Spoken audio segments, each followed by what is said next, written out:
وَلَقَدْ يَسَّرْنَا الْقُرْآنَ لِلذِّكْرِ فَهَلْ مِن مُّدَّكِرٍ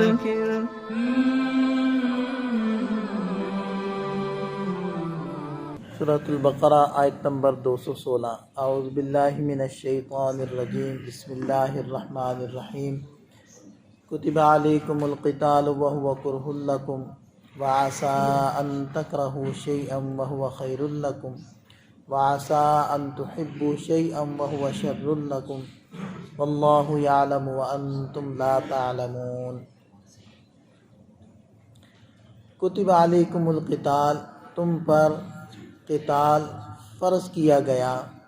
وَهُوَ كُرْهٌ لَكُمْ، حالانکہ وہ تمہیں برا معلوم ہوتا ہے، وہ تمہیں ناگوار محسوس ہوتا ہے۔ اس آیت مبارکہ میں جہاد کی فرضیت کو ذکر کیا گیا ہے کہ وہ تم پر فرض کیا گیا، لیکن بظاہر اس آیت مبارکہ کو دیکھ کر یہ گمان ہوتا ہے کہ جہاد فرض عین ہے، لیکن دیگر جو آیات ہیں یا نبی پاک صلی اللہ علیہ وسلم کے فرامین ہیں، ان سے یہ بات سمجھ میں آتی ہے کہ جہاد فرض کفایہ ہے۔ جیسے کہ ایک جگہ اللہ تعالیٰ نے ارشاد فرمایا، فضل اللہ المجاہدین باموالہم وانفسہم علی القاعدین درجہ وَكُلًّا وَعَدَ اللَّهُ الْحُسْنَى، کہ اللہ تعالیٰ نے جہاد، اپنی جان اور مال کے ساتھ جہاد کرنے والوں کو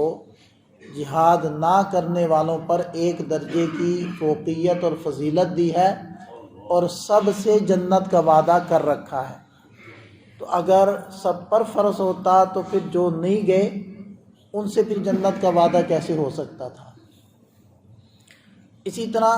دوسری جگہ ارشاد فرمائے، فلولا نفر من کل فرقۃ منہم طائفۃ لیتفقہوا فی الدین لینذروا قومہم اذا رجعوا الیہم،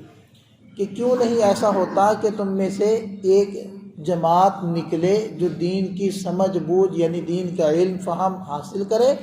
اور پھر جب واپس آئیں تو اپنی قوم کو ڈرائیں، یعنی کہ قوم کو دین کے احکامات سکھائیں۔ تو اس آیت مبارکہ سے پتہ چلتا ہے کہ ایک جماعت ایسی ہونی چاہیے کہ جو علم دین کی حصول کے اندر اپنی زندگیوں کو لگائے اور اس کو حاصل کر کے اپنی قوم کو علم دین سکھائے۔ لیکن اگر حاکم وقت یہ محسوس کرے کہ اب صرف مجاہدین ہی نہیں، اب صرف فوج ہی نہیں، بلکہ ساری عوام کو اس صورتحال کے اندر جہاد کے اندر حصہ لینا ہوگا، اور وہ نفیر عام کا حکم دے دے، سب کے عمومی طور پر نکلنے کا حکم دے، تو پھر سب پر جہاد فرض عین ہو جائے گا۔ یا ایھا الذین آمنوا ما لکم اذا قیل لکم انفروا فی سبیل اللہ ثاقلتم الی الارض، اے ایمان والو تمہیں کیا ہوا کہ جب تمہیں کہا جاتا ہے کہ اللہ کے راستے میں نکلو تو تم بوجھل ہوئے جاتے ہو، زمین سے چپک رہے ہو۔ تو یہ اس موقع کی آیت ہے کہ جب نفیر عام، غزوہ تبوک کا موقع تھا اور سب کو نکلنے کا حکم۔ اسی طرح جہاد فرض عین تب بھی ہو جاتا ہے کہ اگر مسلمانوں کے کسی علاقے پر حملہ ہو اور وہاں کے لوگ دفاع کریں، لیکن دفاع کے اندر کافی نہ ہوں، تو پھر اس کے قریب والے علاقے کے جو لوگ ہوں گے ان پر جہاد فرض ہوگا۔ اگر وہ بھی کافی نہ ہوں تو پھر اس کے قریب والے، یہاں تک کہ پورے ملک کے مسلمانوں کے اوپر جہاد فرض عین ہو جائے گا۔ اور اگر وہ ملک والے ناکافی رہیں تو پھر قریب ممالک والے، یہاں تک کہ پوری دنیا کے مسلمانوں پر پھر جہاد کرنا فرض ہو جائے گا، درجہ بدرجہ۔ تو یہ بھی جہاد کے فرض عین والی شکلیں ہوتی ہیں۔ تو بہرحال اللہ تعالیٰ نے ارشاد فرمایا کہ جہاد تم پر فرض کیا گیا ہے، وَعَسَىٰ أَن تَكْرَهُوا شَيْئًا وَهُوَ خَيْرٌ لَكُمْ۔ یہ انسانی عقل کے بارے میں اللہ تعالیٰ یہ فرما رہے ہیں کہ بسا اوقات انسان اپنی عقل سے اپنے لیے ایک چیز کو بہتر سمجھ رہا ہوتا ہے، اور حالانکہ وہ اس کے لیے بہتر نہیں ہوتی، اور بسا اوقات اپنے لیے بہتر نہیں سمجھ رہا ہوتا لیکن وہ اس کے لیے خیریں لاتی ہیں اور اس میں انسانوں کے لیے بہتری ہوتی ہے، لیکن انسان کی عقل ہمیشہ درست فیصلہ نہیں کرتی، کیونکہ انسان مستقبل کو نہیں جانتا، کسی بھی چیز یا کسی بھی آنے والی مشکل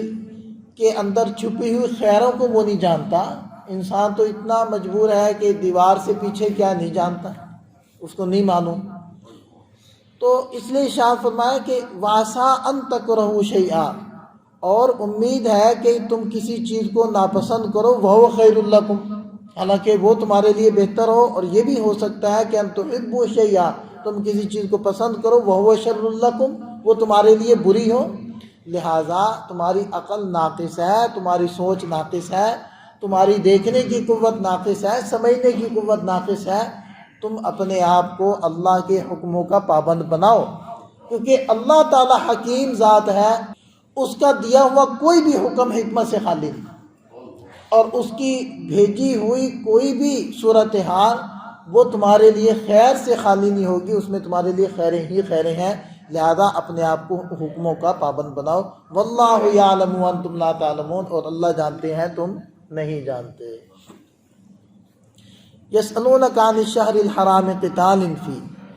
یہ ہوا یہ تھا کہ ایک سفر میں چند صحابہ کرام کا سامنا ہو گیا، کچھ کفار سے وہاں لڑائی ہو گئی، اور مسلمانوں کے ہاتھوں ایک کافر مارا گیا، اور اس وقت اس دن تھی رجب کی پہلی، یکم رجب تھی، اور جیسے کہ پہلے بھی میں کئی بار بتا چکا ہوں کہ 4 مہینے ایسے تھے کہ جن کا احترام کیا جاتا تھا، ان کے اندر قتل و قتال نہیں کرتے تھے۔ اسلام کے آنے سے پہلے بھی 3 مہینے تو مسلسل ہیں، ذوالقعدہ، ذوالحجہ اور محرم، اور 1 مہینہ چوتھا رجب کا۔ تو ان 4 مہینوں کو اشہر حرم کہا جاتا ہے۔ ان کے بارے میں یہ تھا کہ قتال کرنا حرام تھا، ممنوع تھا۔ اسلام نے بھی اس حرمت کو، ان مہینوں کی حرمت کو باقی رکھا ہے۔ البتہ اگر ان مہینوں میں کفار کی طرف سے حملہ ہو جائے تو پھر دفاع کرنا اور اپنے حفاظت کے لیے لڑنے کی اجازت ہے، ورنہ لڑائی کو شروع کرنا ان مہینوں کے احترام کی وجہ سے یہ ممنوع قرار دیا گیا۔ اب ہوا یہ کہ جب یہ لڑائی پیش آئی ہے صحابہ کرام کو سفر میں کفار کے ساتھ، تو وہ یکم رجب تھی، اور یہ حضرات سمجھ رہے تھے شاید ابھی 30 جمادی الاخری ہے، تو اس وجہ سے یہ بھی لڑے اور ان کے ہاتھوں سے ایک کافر مارا گیا۔ تو اس پر ان کفار نے سوال اٹھایا کہ دیکھیں جی، آپ لوگوں نے اشہر حرم کا بھی خیال نہیں کیا اور اس میں آپ لوگوں نے لڑائی کی ہے۔ تو اللہ تعالیٰ نے ارشاد فرمایا یسألونک عن الشہر الحرام، یہ آپ سے پوچھ رہے ہیں حرمت والے مہینے کے بارے میں، قتال فیہ، اس مہینے میں قتال اور لڑائی کے بارے میں۔ قل، آپ فرما دیجئے، قتال فیہ کبیر، حرمت والے مہینے میں لڑائی کرنا بڑا گناہ ہے۔ تو مسلمانوں سے تو اس لیے ہوا کہ ان کو غلط فہمی ہوئی، لیکن چلو، لیکن تم تھوڑا سا اپنے اوپر بھی غور کرو نا۔ وَصَدٌّ عَن سَبِيلِ اللَّهِ، اللہ کے راستے سے روکنا، وَكُفْرٌ بِهِ، اور اللہ کا انکار کرنا، وَالْمَسْجِدِ الْحَرَامِ، اور مسجد حرام کا انکار کرنا، یعنی بیت اللہ میں بتوں کو رکھ کر ان کا طواف کرنا، یہ مسجد حرام کا انکار ہے۔ وَإِخْرَاجُ أَهْلِهِ مِنْهُ، اور وہاں اہل مکہ کو یعنی مسلمانوں کو مکہ سے نکالنا، یعنی نکلنے پر مجبور کرنا، اکبر عند اللہ، یہ اس قتل سے بھی اللہ تعالیٰ کے نزدیک بڑا گناہ ہے۔ چلو وہ تو ایک وقتی ہو گیا، ختم ہو گیا، اور وہ تو انہی تک محدود ہے وہ گناہ، اور تم جو گناہ کر رہے ہو اور کرتے چلے جا رہے ہو، شب و روز کر رہے ہو، وہ کیا ہے؟ وہ تو دوسروں تک متعدی ہے، وہ تو دوسروں کو اسلام سے برگشتہ کرنا اور روکنے کی تگدو ہے۔ والفتنة اکبر من القتل،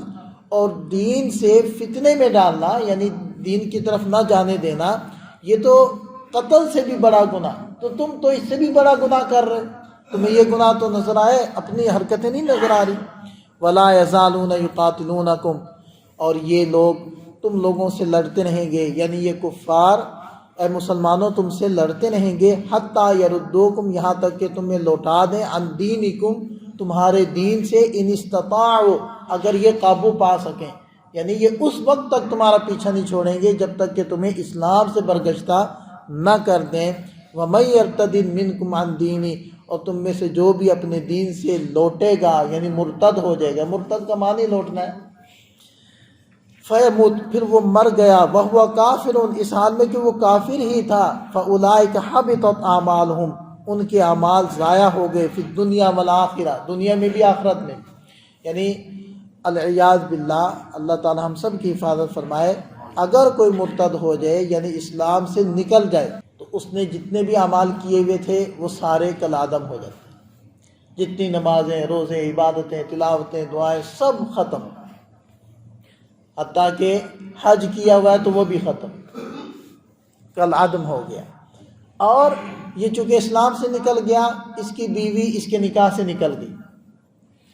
اور اگر اس کا کوئی ایسا رشتہ دار وفات پائے گا کہ جس کی وراثت میں اس کا حصہ بننا تھا، اب نہیں بنے گا، اور اگر اس حالت میں مر گیا تو جنازہ نہیں، مسلمانوں کے قبرستان میں دفن نہیں کیا جائے گا۔ یہ ہے فی الدنیا، دنیا کے اندر خسارہ، والآخرہ، آخرت کے اندر خسارہ کہ سب کچھ ہی ختم ہو گیا، ایمان عمل سب ضائع، اب وہ کافر ہے اور جہنم میں، یہ آخرت کا خسارہ۔ وَأُولَٰئِكَ أَصْحَابُ النَّارِ هُمْ فِيهَا خَالِدُونَ، یہی لوگ ہیں جو آگ میں رہیں گے، آگ والے ہیں، ہم فیہا خالدون، اس میں ہمیشہ رہیں گے۔ ان الذین آمنوا، یقیناً جو لوگ ایمان لائے، والذین ہاجروا، اور جن لوگوں نے ہجرت کی، وجاہدوا فی سبیل اللہ، اور اللہ کے راستے میں جہاد کیا۔ اب دیکھیں وہ مسلمان کہ جن کے ہاتھوں سے وہ ایک کافر قتل ہوا تھا، تو ان کو بھی تشویش لاحق ہوئی کہ یہ ہم سے خطا ہو گئی، حرمت والے مہینے میں ہم سے قتل ہو گیا، اب پتہ نہیں ہمیں اس کی شرعاً کیا سزا ملے گی، اور اسی طرح ہم نے تو جہاد سمجھ کر لڑائی کی تھی، اب پتہ نہیں اس عمل کا ثواب ہمیں ملے گا یا نہیں ملے گا۔ تو اللہ تعالیٰ نے فرما دیا کہ جو لوگ ایمان لائے اور اللہ اور ہجرت کی اور اللہ کے راستے میں جہاد کیا، اولئک یرجون رحمت اللہ، یہی وہ لوگ ہیں جو اللہ کی رحمت کے امیدوار ہیں، کیونکہ انہوں نے تو جان بوجھ کر یہ نہیں کیا نا، وہ تو یہ سمجھ رہے تھے کہ جمادی الاخری کی آخری تاریخ ہے، تو لہذا ان کا جہاد تو جہاد ہی شمار ہوگا۔ واللہ غفور رحیم، اور ان سے جو خطا ہو گئی ہے اللہ تعالیٰ اس کو بخشنے والے مہربان ہیں۔ اللہ تعالیٰ ہمیں دین کی فہم سمجھ عطا فرمائے۔